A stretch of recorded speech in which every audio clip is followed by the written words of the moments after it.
चलिए अब हम लोग पढ़ते हैं सबसे मेन टॉपिक, कौन सा? लैंगिक जनन। बस इसी का इंतजार था बहुत समय से। तो लैंगिक मतलब क्या होता है? जिसमें लिंग भाग लेता है। जिसमें क्या होता है? तो लिंग कितने प्रकार के? तो दोनों लिंग भाग लेगा, स्त्रीलिंग और पुल्लिंग। कोई ऐसा है लिंग जो कि अकेले हम जनन की क्रिया कर लेंगे, चाहे मेल हो या फीमेल? ऐसा कोई पृथ्वी पर बहादुर पैदा नहीं हुआ। सब कुछ पैदा कर सकता है, लेकिन इंसान पैदा करने के लिए पुरुष को स्त्री की आवश्यकता होती है और स्त्री को पुरुष की आवश्यकता होती है। अर्थात इसमें कितने लिंग? उदय है तुम्हारे अंदर क्षमता? कोई ऐसा जीव नहीं है जिसके द्वारा क्या होगा? अकेले संतान को उत्पन्न करने की क्षमता हो सकता है। ठीक है, तो जिसमें कितने लिंग भाग लेते हैं? 2 लिंग। कौन कौन? स्त्रीलिंग और। यदि मनुष्य में या किसी भी जीव में किसी दूसरे प्राणी का यदि हम लोग क्या करेंगे? सीमेन ट्रांसफर करेंगे ना, तो उसमें बिल्कुल भी निषेचन क्रिया नहीं होगा। समझ में आया? इसका एग्जाम्पल आप लोग प्लांट्स में बताते हैं, मनुष्य को छोड़ो, तुम लोग शर्मा जाएगा बहुत ज्यादा। मान के चलिए एक मक्का का फूल है, मक्का का फीमेल पार्ट में क्या करेंगे? गेहूं का पोलन ग्रेन डाल देंगे, क्या फल बन जाएगा? सबकी अपनी अपनी जाति है, सबका अपना अपना प्रजाति है। ठीक है, तो दोनों का बॉडी अलग है, दोनों की बॉडी के सेल कोई मैच नहीं करता है। समझ में आ गया? इसी प्रकार निषेचन क्रिया बिल्कुल भी, इसके लिए आप निश्चिंत रहिए। ठीक,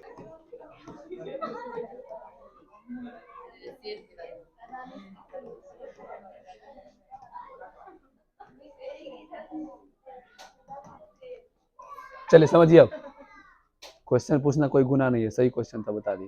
सुनो ध्यान से। अगला हेडिंग आप लोग का है लैंगिक जनन। तो जिसमें क्या भाग लेते हैं? लिंग, चाहे वो पुल्लिंग हो या स्त्रीलिंग, उसे क्या कहते हैं? लैंगिक जनन। इसमें कितने लिंग भाग लेते हैं? 2 लिंग। ठीक है, इसमें कितने जीव भाग लेते हैं? 2 जीव। चलिए सबसे पहले हम लोग पढ़ेंगे मानव। मानव का शरीर, और मानव में कितने प्रजाति? नर और मादा। तो पहले हम लोग पढ़ लेते हैं मेल रिप्रोडक्टिव सिस्टम में क्या होता है। ठीक है, चलिए तो सबसे पहले आप लोग को पढ़ाते हैं मानव जनन तंत्र। ठीक है, तो मानव जनन तंत्र में सबसे प्रमुख है, इसमें 2 लिंग भाग लेते हैं, नर और मादा। ये हो गया आपका नर जनन तंत्र, मतलब मेल रिप्रोडक्टिव सिस्टम। ठीक है, और ये हो गया फीमेल रिप्रोडक्टिव सिस्टम। तुम इधर चले आओ। ठीक है, ये हो गया किसका सिस्टम? मेल रिप्रोडक्टिव सिस्टम हो गया, और ये हो गया फीमेल रिप्रोडक्टिव सिस्टम। ठीक है, तो मेल की रिप्रोडक्टिव सिस्टम में कई सारे ऑर्गन भाग लेते हैं, जिसमें प्रमुख अंग क्या है? टेस्टिस। क्या है? इसमें ही शुक्राणु का निर्माण होता है। क्या होता है? इसकी संख्या 2, यानी कि 1 पेयर होता है। ठीक है, अब आइए फीमेल में। फीमेल में भी जो होता है, इसका रिप्रोडक्टिव ऑर्गन ओवरी है, अंडाशय। क्या है? अंडाशय। और अंडाशय में क्या निर्माण होता है? अंडाणु का निर्माण होता है। ठीक है, तो पहले जान लेते हैं शुक्राणु का निर्माण कैसे होता है, फिर जानेंगे अंडाणु का निर्माण कैसे होता है। जब अंडाणु का पूरा निर्माण जान लेंगे, फिर तब क्या जानेंगे? अंडाणु का पूरा निर्माण। पहले शुक्राणु का निर्माण, फिर अंडाणु। जब दोनों निर्माण हो जाएगा, तब क्या करेंगे हम लोग? फर्टिलाइजेशन करवाएंगे। ठीक है, उसके बाद क्या होगा? आगे का प्रोसेस, यानी कि बच्चों का प्रसव होगा। ठीक है, आइए पहले जानते हैं कि नर जनन तंत्र में कौन कौन से अंग भाग लेते हैं। नहीं, इधर क्यों जाओ।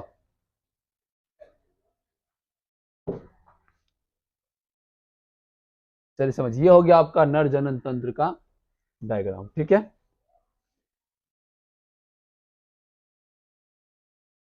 तो नर जनन तंत्र का प्रमुख अंग क्या है? टेस्टिस।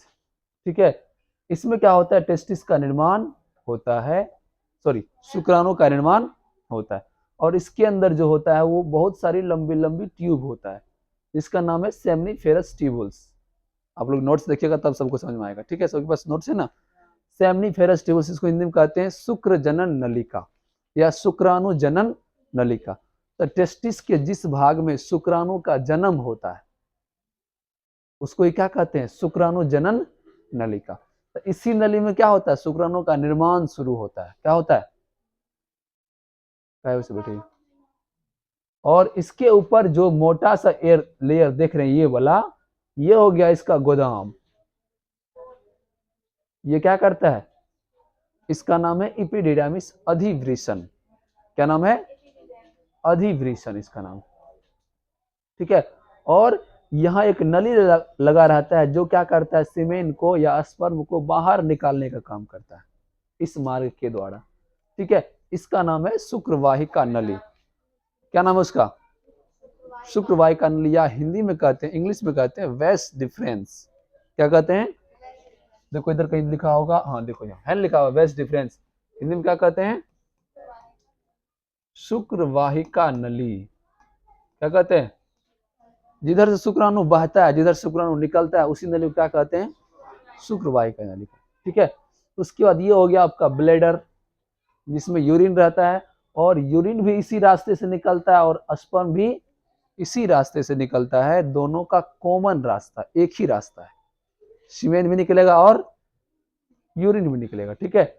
इसके अलावा यहाँ मेल के सिस्टम में तीन जनन ग्रंथि भी होते हैं। ठीक है। जिसमें हो गया आपका प्रोस्टेट ग्लैंड, सेमिनल वेसिकल्स, और एक और ग्लैंड है, हाँ, वल्वो यूरेथ्रल ग्लैंड, या इसका दूसरा नाम है कॉपर्स ग्लैंड। क्या नाम है, कॉपर्स ग्लैंड।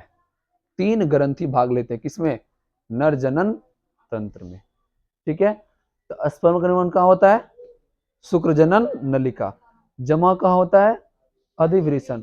निकलता है किस नली से, शुक्रवाहिका नली से। और ये बाहर किस मार्ग से निकलता है, मूत्र मार्ग, यानी कि यूरेथ्रा से। किससे, समझ में आया। चलिए अब हम लोग पढ़ेंगे मुख्य रूप से टेस्टिस का निर्माण। अब देखिए टेस्टिस जो होता है, ये गोलाकार, या गोलाकार तो नहीं कह सकते, अंडाकार रचना होता है, ओवल शेप का होता है। गोलाकार मतलब हो गया पूरा गोलाकार, लंबा मतलब थोड़ा होता है। ये हो गया आपका अंडाकार। ठीक है।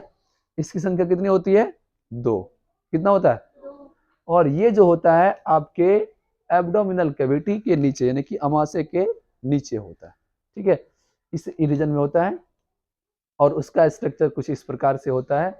इसको हम लोग क्या बोलते हैं, सेमनीफेरस ट्यूब्यूल्स।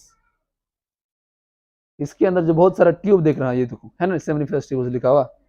ये जो बहुत सारा ट्यूब देख रहे हैं, ये क्या है, सेमनीफेरस ट्यूब्यूल्स। इसमें क्या होता है, स्पर्म का निर्माण होता है। और यहाँ एक ट्यूब होता है जो क्या करता है, सभी सीमेन को कहाँ स्टोर करता है, कहाँ स्टोर करता है, अधिवृषण में। कहाँ करता है, इसके अंदर जो भी नली है, ये हो गया आपका शुक्रजनन नली, और ये स्टोर कहाँ करता है।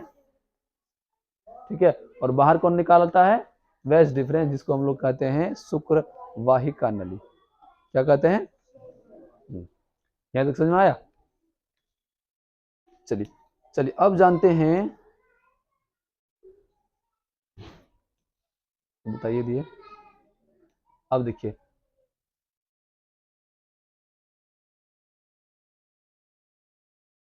ये हो गया आपका मेल रिप्रोडक्टिव सिस्टम का 3D इमेज। ठीक है। इसमें आप लोग क्या सब जान चुके हैं, ये टेस्टिस है, ये अधिवृषण है, ये शुक्रवाहिका नली है, और ये इस मार्ग से बाहर निकलता है। इसमें आप लोग को मुख्य रूप से बताएंगे हम लोग ग्लैंड के बारे में। तो पहला ग्लैंड क्या हो गया, प्रोस्टेट। दूसरा सेमिनल। तीसरा कॉपर्स ग्लैंड।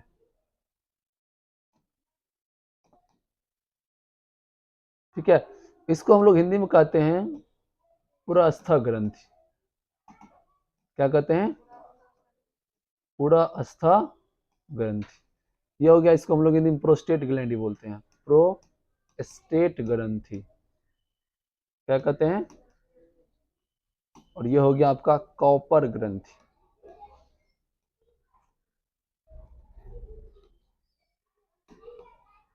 क्या हो गया, कॉपर ग्रंथि हो गया। समझ में आया। तो नर जनन तंत्र में कितने ग्रंथि, 3। कितने, कौन कौन, प्रोस्टेट ग्लैंड, कॉपर्स ग्लैंड, और सेमिनल वेसिकल्स, या उसको हम लोग हिंदी में कहते हैं पुरास्थ ग्रंथि। ये कहाँ होता है, नर जनन तंत्र में होता है, मेल रिप्रोडक्टिव सिस्टम में होता है। ठीक है। अब बताइए तीनों का कुछ ना कुछ काम होगा, तभी तो वो ग्रंथि है। बताओ जल्दी से। सबसे पहला जो ग्रंथि है उसका नाम है पुरास्थ ग्रंथि। पुरास्थ ग्रंथि क्या करता है? पुरास्थ द्रव को छोड़ता है। क्या छोड़ता है? यानी कि जो सेमिनल वेसिकल्स है वो सेमिनल प्लाज्मा छोड़ता है। क्या छोड़ता है? Seminal plasma. हिंदी में क्या बोलते हैं? पुरास्थ द्रव। पुरास्थ पुरास्थ द्रव को कौन स्रावित करता है? पुरास्थ ग्रंथि करता है। ठीक है। और यह जो द्रव स्रावित करता है उसमें ग्लूकोज या फ्रुक्टोज की मात्रा होती है। किसकी मात्रा होती है? जिसके कारण जैसे मान के चलो ये स्पर्म बना, ठीक है, ये स्पर्म है, बहुत सारा स्पर्म होता है। तो जैसे मान के चलिए आप लोग कोई मछली खरीदें, जिंदा मछली या मुर्दा? जिंदा। तो मार्केट में उसको जिंदा रखने के क्या किया जाता है? पानी में रखा जाता है। मतलब जैसा उसको माध्यम चाहिए वैसा माध्यम दिया जाता है। ठीक उसी प्रकार स्पर्म को जिंदा रहने के लिए क्या करता है? पुरास्थ ग्रंथि पुरास्थ द्रव छोड़ता है। अब इस मछली को क्या किया? एगो द्रव में रख दिया। अब सब दिन क्या रहेगा? कुछ दिन तक ये क्या रहेगा? जिंदा रहेगा। मतलब इसको जैसा माध्यम चाहिए, द्रव जैसा माध्यम चाहिए, इसमें क्या किया? द्रव माध्यम दे दिया। ठीक है। और उसमें क्या मिला दिया? ग्लूकोज मिला दिया कि तुम क्या करना? ग्लूकोज को खाते रहना या फ्रुक्टोज को खाते रहना और क्या करना? जिंदा रहना, मरना नहीं है तुमको, तुम्हारा काम है बहुत सा। ठीक है। तो ये क्या किया? ऐसा माध्यम दिया कि इसमें स्पर्म क्या रहता है? जिंदा रहता है और अपना पोषण प्राप्त करता है। समझ में आ गया? इसी ग्रंथि के द्वारा छोड़े गए पदार्थ के कारण जो होता है सीमेन का टेस्ट मीठा होता है। कैसा होता है? आप लोग चख के देखें कभी? चलिए हम इसका प्रैक्टिकल केस ही करना आप लोग को बताते हैं कि ये कैसे मीठा होता है। आप लोग क्या कीजिएगा? 1 ड्रॉप सीमेंट कहीं किसी स्थान पर छोड़ दीजिएगा। ठीक है। और 1 या 2 घंटा के बाद देखिए यहाँ बहुत सारा चींटी आ जाएगा। तो चींटी आना किसका संकेत देता है? मीठा पदार्थ का। ऐसा स्वाद कैसा होता है? मीठा। अब समझिए दूसरा है प्रोस्टेट ग्लैंड। यह क्या करता है? एक प्रकार के ऐसा द्रव छोड़ता है जो इस मार्ग में, इस मार्ग से यूरिन में निकलता है ना। सबको पता है कि ये मेल का यूरेथ्रा है, फीमेल का नहीं। फीमेल का अलग सिस्टम, उसका यूरेथ्रा अलग। ये हो गया आपको मेल का यूरेथ्रा। किसका यूरेथ्रा? इसी मार्ग से कौन निकलता है? यूरिन भी निकलता है। तो उसी मार्ग से सीमेन भी आएगा। तो जैसे ही सीमेन बाहर निकलता है उससे पहले क्या करता है? प्रोस्टेट ग्लैंड इस पूरे रास्ते को वाश कर देता है। जिसे पता चल जाएगा कि सोनवर्षा के नगर पंचायत को, अध्यक्ष को या किसी प्रकार के नेता को कल प्रधानमंत्री हाई स्कूल फील्ड पे आने वाला है, देखो कितना साफ सुथरा होना शुरू हो जाता है। जिधर से यदि प्रधानमंत्री गुजर गया उस रास्ता हमको लगता है कितना फूल लगा देगा, कागजों को फूल लगा देगा। हाँ, विकसित हो गया सोनवर्षा, सोनवर्षा नगर पंचायत हो गया, यहाँ कचरा बिल्कुल भी नहीं नजर आएगा। प्रधानमंत्री जी, सोनवर्षा क्या हो गया? बहुत ज्यादा विकसित एरिया है। समझ में आ गया? उसी प्रकार जैसे ही पता चलता है क्या प्रधानमंत्री इस रास्ते से आने वाला है, इस पूरे रास्ते को क्या करता है? वो क्लीन कर देता है। अर्थात यूरिन जो होता है वो एसिड होता है। कैसा मीडियम है उसका? एसिडली। और स्पर्म तो एसिड के वॉल्यूम में या एसिड के माध्यम वो क्या होगा? मर जाएगा। इसी कारण उसको जिंदा रखने के लिए क्या करता है? एक क्षारीय पदार्थ को छोड़ देता है। कौन? Prostate gland. प्रोस्टेट ग्लैंड आपका दोनों यूरेथ्रा के दोनों साइड में रहता है। इसके कितने लोब? 2 लोब, राइट और लेफ्ट। ऐसा समझ में? चलिए अब आता है आपका तीसरा कौन सा ग्लैंड? Cowper's gland. कौन सा ग्लैंड? ये क्या करता है? एक प्रकार का, ये भी एक प्रकार का ऐसा द्रव छोड़ देता है जो क्या करता है? आगे निषेचन करने में या फीमेल के जब बॉडी में प्रवेश करता है वहां ये हेल्प करता है। एक मिनट देख लेते हैं कॉपर्स ग्लैंड का क्या काम है। कंफ्यूजन हो जाता है कभी कभी।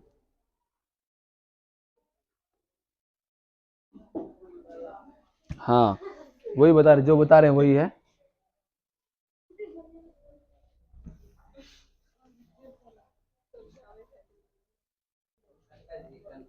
नहीं बोलेंगे आपको नहीं बोले तब चलिए समझिए। तो मान के चलिए यहाँ से जो सीमेंट निकलेगा तो वो किसके बॉडी में जाएगा?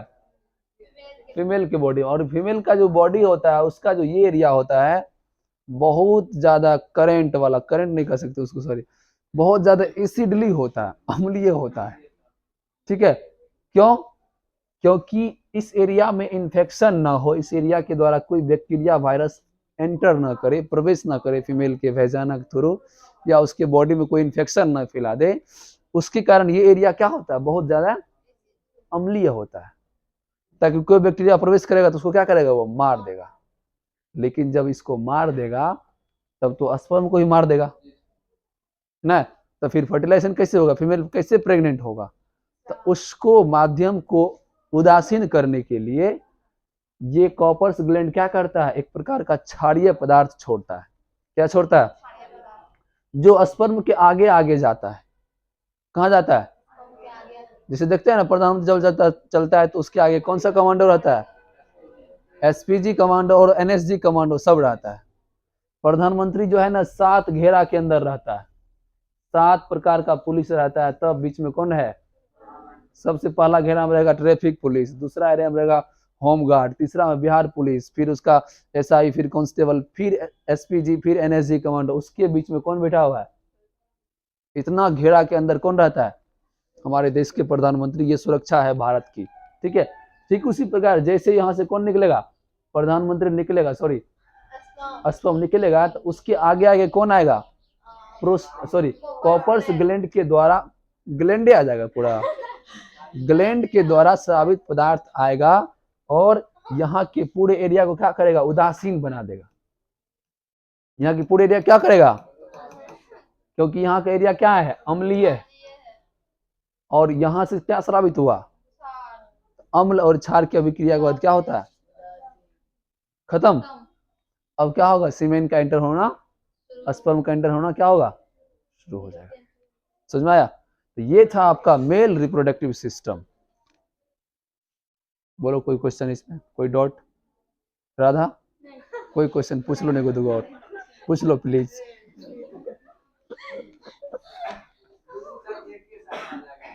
हाँ, ग्रंथि काम करता है सब तो कैसे घुलट जाएगा? अब कहेंगे हम देख रहे हैं मेरा आंख बंद हो जाएगा, तब ये सवाल हुआ? आंख है तो तुम्हारा आंख काम करेगा, कान है तुम्हारा काम सुनेगा, तो सब आपका अपना एडजस्टिंग है ना बॉडी में।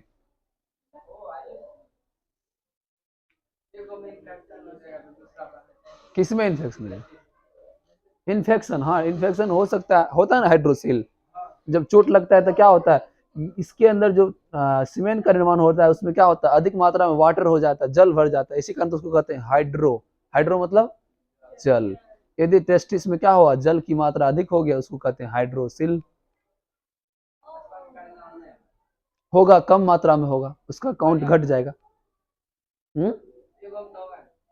हाँ, एगो कितना करेगा? पूरा 1 ml सीमेंट में चाहिए 10 से 20 मिलियन स्पर्म। कितना? 1 ml मतलब 1 ड्रॉप लगभग।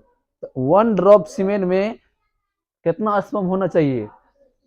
यदि इससे घट के 5 मिलियन हो गया तो हो गया तुम एस्ट्राइल, तुम कभी बाप नहीं बन पाएगा।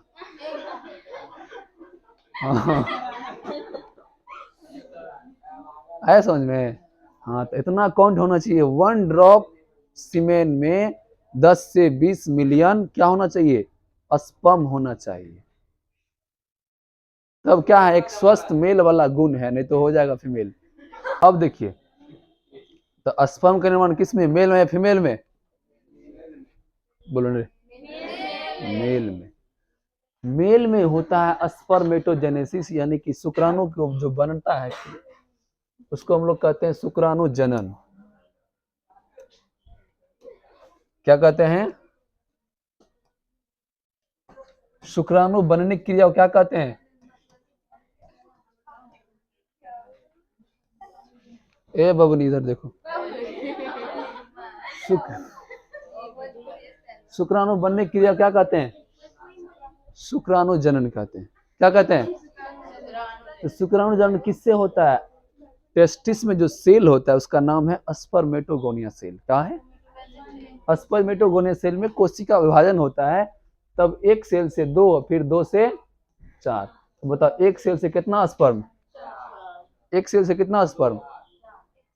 तो ये सेल से, एक सेल से 4 शुक्राणु बनने की क्रिया को क्या कहते हैं?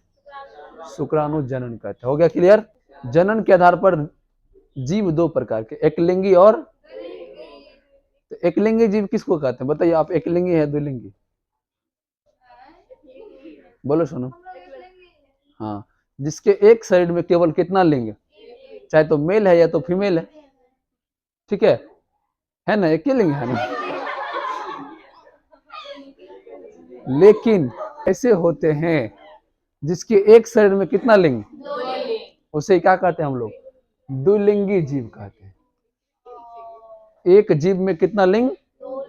स्त्रीलिंग भी और पुल्लिंग भी। जैसे केचुआ, केचुआ एक प्रकार का द्विलिंगी जीव है। जोंक द्विलिंगी जीव है। कुछ सांप, ये देखो केचुआ है ना, केचुआ है, इसके एक तरफ रहता है मेल पार्ट, दूसरे तरफ ई गया स्पर्म छोड़ दिया, ई गया ओवम छोड़ दिया, बस हो गया बच्चा।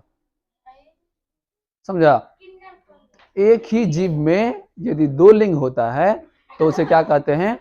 द्विलिंगी जीव कहते हैं। और यदि एक शरीर में केवल एक लिंग तो उसे क्या कहते हैं? एक लिंग जीव। अब क्वेश्चन है राधा का, किन्नर क्या होता है? ठीक है, उसमें क्या होता है? हाँ बता रहे हैं, वो द्विलिंगी जीव, लेकिन उसमें उसका जो है कोई लिंग सक्सेस रूप से काम नहीं करता है। नहीं मेल पार्ट ठीक से काम करता है, नहीं फीमेल पार्ट। ठीक है, हा? उसका संख्या नहीं बढ़ता है, उसका एक संघ है। ठीक है, जैसे अभी शनिवार में कोई किन्नर पैदा ले लिया तो उसका संघ वहां सूचना आएगा, उसको उठा के लेके चला जाएगा उसको। वो क्रोमोसोम के खराबियों के कारण, या क्रोमोसोम का जो अरेंजमेंट होता है ना, जैसे तुम्हारे बॉडी में कितना क्रोमोसोम का अरेंजमेंट है? 23 जोड़ा। यदि एक जोड़ा बढ़ जाएगा या एक बढ़ जाएगा, 23 गुना कितना होता है? एक यदि गलती से तुम्हारे शरीर में बढ़ जाता तो कितना हो जाता? आप बताओ, 47 नहीं मेल है नहीं फीमेल, तो हो जाता लफड़ा गड़बड़। समझ आ गया? तो वो क्रोमोसोम के अरेंजमेंट के कारण जो होता है, कभी कभी ऐसा रेयर केस हो जाता है। जैसे आप लोग बिस्किट खाएं तो पतंजलि की पैकेट में क्या को बिस्किट रहता है? कभी कभी 8 गो देखे हैं, तो वही अरेंजमेंट हो रहा है। ठीक है, तो उसी प्रकार जब जीव का निर्माण होता है तो उसमें क्रोमोसोम का सेट बनता है, और वही सेट बनाने क्रम में कभी कभी एक क्रोमोसोम ज्यादा चल जाता है, किसी सेट में हो गया गड़बड़ी समस्या। ठीक है।